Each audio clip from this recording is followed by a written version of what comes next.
Assalaamu calaykum. Waa Mubaarak Maxamuud Saleeban. Ku soo dhowaada channelkayga Tayadon Media. Maanta waxaanu ka hadli doonaa haaraha wejiga, waxyaabaha keena iyo sida la isaga daweeyo.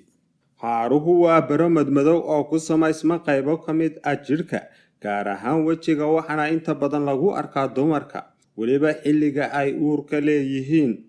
Sidoo kale waxaa lagu arkaa dhalinyarada iyo dumarka da'da dhexe. waxaana loo yaqaanaa melasma. Jidhkeenu haddaba wuxuu u qaybsamaa laba lakab oo loo yaqaano epidermis and dermis. Haddaba qaybta loo yaqaano epidermis oo ah lakabka ugu sarreeya jidhkeena ayaa waxaa ka hooseeya unugyo loo yaqaano melanocyte. Unugyadan oo sameeya wax iyaguna loo yaqaano melanin oo ah unugyada jidhka dadka bini'aadamka siiya midabka. Unugyadan oo loo yaqaano melanin ayaa aad ugu badan dadka jidhkoodu madow yihiin, halka dadka jidhkoodu cad yihiinna ay aad ugu yar yihiin. Haddaba haarahani waxay ku dhacaan dumarka uurka leh inta ugu badan. Sidoo kale waxay ku dhacaan dumarka aan uurka lahayn iyo ragga qaarba, waxaana loo yaqaanaa haarahan melasma. Sidoo kale xilliga ay ku dhacaan hooyada uurka lehna waxaa loo yaqaanaa the mask of pregnancy, kuwaasoo ka dhasha melanin oo ku badata jidhka, ka bacdina cadceedu dhibaato soo gaadhsiiso jidhka. Haddaba haaraha sida dabiiciga ku yimaada ee aan xidhiidh la lahayn xanuuno kale waxaa loo aaneeyaa qoraxda, waxayna ku badan tahay dadka badanaa ku nool dhulalka kulaylaha ah. Waxaa kaloo lala xidhiidhiyaa da'da, oo waxay dhakhaatiirta qaar u taqaanaa age spots, maadaama haaraha qaar ay inta badan dadku marka ay xilliga da'da ay gaadhaan, weliba dumarku ay ku samaysmaan. Haddaba dadka ugu badan ee uu welwelka ku hayo waa dumarka, waana dadka ugu badan oo dhakhaatiirta ugu taga arrintan. Haddaba haaraha wejiga waxaa kaloo lala xidhiidhiyaa inay yihiin kuwo la kala dhaxlo. Waxaa kaloo haaraha wejiga la socon karaan xilliga uurka, taasoo labada dhaban ka madoobaysa dumarka uurka leh, waxaana caafimaad ahaan loo yaqaanaa kolosma. Waxayna la xidhiirtaa isbedelada hormoonka ee jidhka ku dhaca xilliga ay hooyadu uurka leedahay. Inta badanna kuwa haaraha ku samaysma hooyada uurka leh xilliga ay dhasho waa ay ka baaba'aan oo way ka tagaan.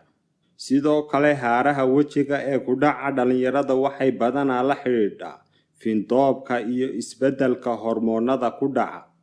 Haaruhu waxay kaloo ka soo baxaan dadka u nugul welwelka iyo diiqada, sidoo kale dadka qaata daawooyinka ka hortagga uurka. Sidoo kale waxay ku dhacaan haweenka dhalmadayska ah.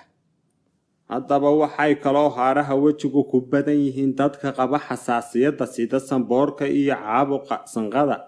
Waxyaabaha kale ee keena haaraha waxaa ka mid ah daawooyinka qaar, sida daawooyinka ka samaysan hormoonka qalajiyayaasha iyo sida daawada tetracycline, iyo daawooyinka loo qaato cudurrada dhimirka sida phenothiazine, iyo daawada loo qaato wadnaha ee lagu magacaabo amiodarone.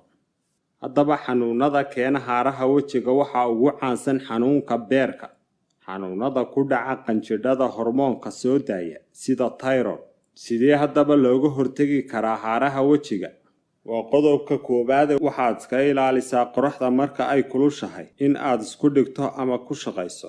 Isticmaal saliidda castor oil. Waxaa la mariyaa meelaha ay haaraha dabiiciga ahi ka soo muuqdaan si ay u yarayso midabka. Sidoo kale caleenta shaaha cagaaran iyaduna waxay yaraysaa haaraha wejiga, maadaama ay ku jiraan maadada antioxidant oo jidhka ka saarta wixii sun ah. Vitamin E waa fitamiin aad ugu roon maqaarka, wuxuuna baabi'iyaa haaraha. Sidoo kale dacartu waxay ka mid tahay daawo dhaqameedka haaraha, waxaana la helaa iyadoo laga sameeyey kiriimyo la mariyo haaraha wejiga. Inkastoo ay jiraan shirkado been abuur ah oo ku soo qorta laakiin aan asal ahaan ka samayn, kuwaana waad ka feejignaanaysaa.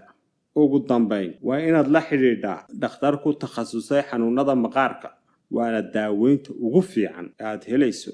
maanta casharkeennii halkaa ayuu inoogu joogayaa walaalkiin Mubaarak Maxamuud Saleeban. Wassalaamu calaykum.